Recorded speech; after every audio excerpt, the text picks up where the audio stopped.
Kimumbasa mu Bwaise kye kimu ku bifo eby'omugotteko wano mu Kampala. Wano kya bulijjo okusiŋŋaana abaana nga bali mu mbeera efaananako bw'eti. Abaana abasinga naddala mu biseera eby'oluwummula obudde bwabwe babumala bataayaaya. Rasta Pindo y'omu ku bavubuka abakulidde wano mu Kimumbasa era embeera bw'eti naye mwakulidde. Pindo y'omu ku bavubuka ba One Love Youth Development abaatandika akalimu ak'okukola eby'emikono ng'engato, obukomo, enkoofiira, eby'omu bulago n'ebirala. Ekyatuleetera ennyo okukikola kulwanyisa bbula lya mirimu. Kya bulijjo abavubuka okutandikawo emirimu egy'engeri ng'eno. Wabula bano bo baliko ekyenjawulo kye bakola. Abayagadde okuyigayo akantu ojja wano n'otwegattako. Bakuŋŋaanya abaana ku kyalo ne babatendeka okukola eby'emikono ng'obukomo, enkoofiira, engato n'ebirala. Kino baakakikolera emyaka 2. Abato boolaba omwo abasinga bomu tebagenda ku ssomero, abalala bagendayo oba omusomo guli gwe babawa eri mu ssomero ffe tulaba gwawukana ne guno. Eno eyaffe eri bagaba education, ffe twongerako kye bayita skillful education. Bakwata ku baana aba buli kika okuva mu Bwaise n'emiriraano ababa basiimye okuyiga. Hussein Kasozi agamba nti kino bagendereramu kuyamba kitundu kyabwe nga batangaaza ebiseera by'abaana bano eby'omu maaso. Ate era naffe kye tuva tubayamba kuba tulaba gye bava teri mwasirizi.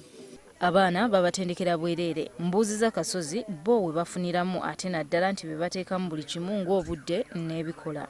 Kubanga nze ne bwe mba nfudde omwana ono n'akola akakomo n'apangisa ennyumba n'awasa omukazi n'azaala abaana ng'akola akakomo n'angatto, kitegeeza famire ye eyimiridde ku knowledge gye nakola ki akakomo bwe tugenda ne tukatunda nfunamu ssente n'omwana ali ate olowooza asiiba njala n'okubeerawo ne ku Krismasi tubagulira ku ngoye. Okukuŋŋaanya abaana bano si kyangu. Kasozi ambuulidde nti basiŋŋaana okusoomoozebwa kw'amaanyi. Olumu mufuna wano nga tannaba kunywa naki kacaayi, okitegeera attention ye ensumbuwa okugikola ki okugifuna abata concentratinga. Ebiseera bingi agamba bafunye obuzibu n'ab'ebyokwerinda olw'obutaba na certificate ya kukola.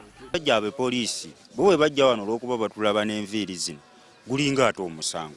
Medi Semuga ow'emyaka 10 asoma kibiina kya kusatu y'omu ku baana abayigiriziddwa okukola eby'emikono wano.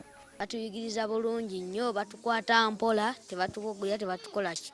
Kinyambye obutatambula nnyo. Oyinza otambula omutima ne gugamba somba scrap n'osomba scrap ng'ate owandibeeredde wano oyinza okulayo akakomo kamu n'ofunayo olukumiro. Binyambye okugula ebitabo nambikola. Si baana bokka wabula waliwo n'abantu abakulu abafunye omukisa okusomesebwa abavubuka bano ng'omukyalo ono kati yatandikawo edduuka erirye. Namanya nti bw'oba oyagala engatto okola bwoti ne matiriyo gye nzijja ne mmanyaayo ne ntandikira awo. Yadde nga abavubuka bano aba One Love bali 5 bokka kye bakoledde ekitundu kyabwe tekisobola kuyisibwa mu maaso. Kino kye bakola kibawonyezaako ebintu nga okusomba scrap, ebintu ng'okunyakula obusawo n'obusimu. Kale nno bwe kityo kibategekera ebiseera byabwe eby'omu maaso. Gertrude Tumusiime, Witkwale, NTV.